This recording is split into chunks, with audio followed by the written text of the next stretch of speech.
The tow truck's cable screeched as it hooked onto Bella's trailer, dragging it with a harsh metallic groan that sliced through the quiet morning.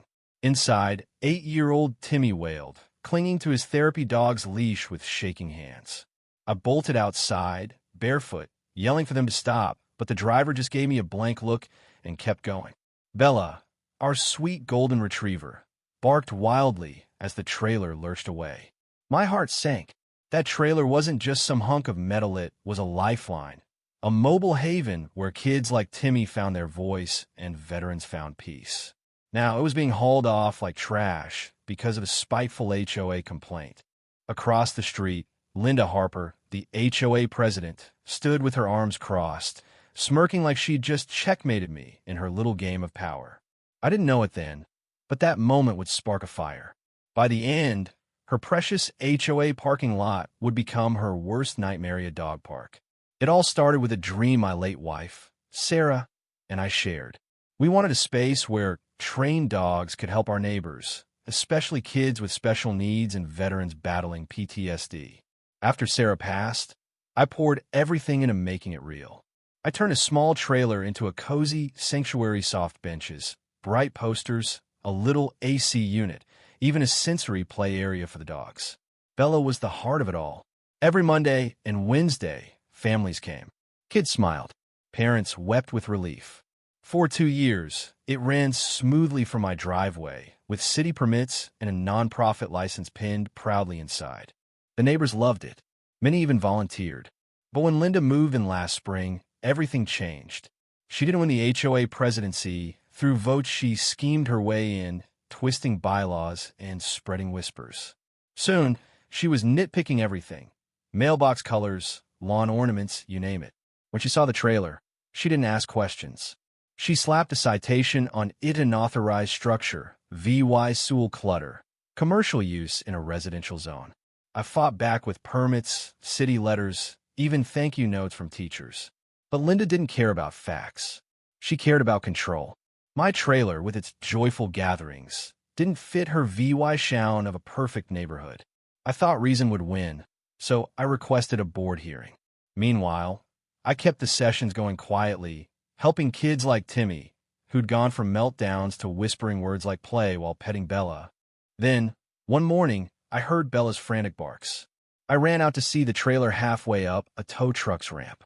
Linda, sipping coffee from a mug that read, "Neighborhood Boss," watched from her lawn like it was a show. I begged the driver, showed him papers, offered to call the cops, but he said it was a private tow ordered by the HOA. They'd hired some sketchy towing company, and Linda had the power to call the shots. In 5 minutes, the trailer was gone. Timmy cried for hours. Bella paced by the window, whimpering. The impound lot wanted to do law 1,800 in fees, and I had 72 hours to move it or they'd auction it off. Sarah's dream, our therapy tools, the kids' memory boxes, all sold like junk. I filed a city complaint, but they said it'd take weeks. That night, at the HOA meeting, I brought photos, permits, and stories. Neighbors showed up, angry and heartbroken. A mom of autistic twins sobbed about how the trailer changed her life. A veteran said Bella eased his nightmares. Linda sat stone-faced, tapping her pen. When I asked why she destroys something so good, she sneered, "Rules matter. This isn't a charity circus." The room gasped. Someone recorded it. By morning, the VY Deo was everywhere. HOA president calls therapy trailer a charity circus. Local news ran it. Linda's smirk became her downfall. But the trailer was still gone, and fees were piling up. Walking Bella one night, I passed the HOA's parking lot behind the community center. A sign caught my eye. The lot was up for auction. The HOA didn't own it, he leased it, and the owner was behind on taxes. I called my friend Tom, a real estate guy, who confirmed it. The auction was in 10 days. My pulse raced. This was my chance not just to save the trailer, but to build something untouchable. I rallied support quietly. Families donated. A lawyer whose son benefited offered free help. A business owner pitched in cash. Meanwhile, Linda doubled down, posting stricter rules and handing out citations like candy. She was unraveling, and I let her, saying nothing at the next meeting. I just watched her dig her own grave. At home, I filed the auction paperwork with Tom's help. I wanted my name on the deed, so Linda would know exactly who beat her. 2 days before the auction, she sent a dramatic letter to every house, ranting about outsiders ruining the neighborhood. It was clearly about me. She didn't know what was coming. Auction day was electric. I stood among bidders, clutching my folder of documents. My hands were steady, but my heart pounded. I wasn't just buying land, I was fighting for Sarah's legacy.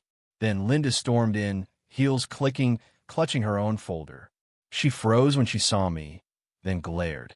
I smiled calmly. The auctioneer called the lot, a 0.65-acre parcel leased by the HOA, starting at due law $10,000. I bid instantly. Linda countered. I raised a due law $15,000. She hit due law $16,000. I went to due law $20,000. Her face tightened. At due law $25,000, she hesitated. I bid due law $30,000. She cracked, voice shaking at due law $30,000. I went to due law $35,000. She froze. Going once, going twice sold. Linda's jaw dropped. I signed the papers, hearing her mutter, "This isn't over." The next morning, I walked my lot. It was mine. I pictured green fields, benches, and Bella running free. By Thursday, landscapers tore up the asphalt. Neighbors stopped by, curious. Some brought coffee. One woman gave me dog treats, whispering, that trailer was a godsend. Linda wasn't done. She marched up with her new VYC president, demanding to know why I was destroying HOA property. I handed her the deed. Her face paled. She accused me of sabotage, threatened lawsuits. I showed her my permits. She stomped off, calling lawyers. Fences went up and signs read, "Future home of Bella's dog therapy park." Kids took selfies by them. A teen painted a mural of Bella with a heart-shaped cape. Linda fought back, filing complaints about dangerous animals and posting flyers about dog waste. She tried a petition, but no one signed. The HOA board called an emergency meeting. I didn't go, but I heard it was chaos. Half the room walked out. A board member resigned. Another called for Linda's removal. An old resident, a neighborhood founder, stood and demanded a vote. Hands shot up. Linda was ousted. She stormed out to find a parking ticket on her SUV. Neighbors clapped. A new president, Ellen, a kind retired teacher, took over. She said, "Let's build together." Construction sped up. Volunteers brought tools, paint, benches. Kids decorated trails. Timmy gave me a sign, Bella's Park. His mom said he was sleeping better, clutching a stuffed Bella. Opening day was magic. The park gleamed fresh turf, painted fences, the trailer restored with a sign, Bella's house, in memory of Sarah. Families poured in. Kids ran with dogs. Veterans sat quietly, smiling. A reporter asked for a quote. I said, "This is about healing, about kindness winning." Timmy, beaming, called it Bella's backyard. Then Linda showed up, clipboard in hand, muttering about barking and schedules. She tried scolding a kid, but his dad, a veteran, stared her down.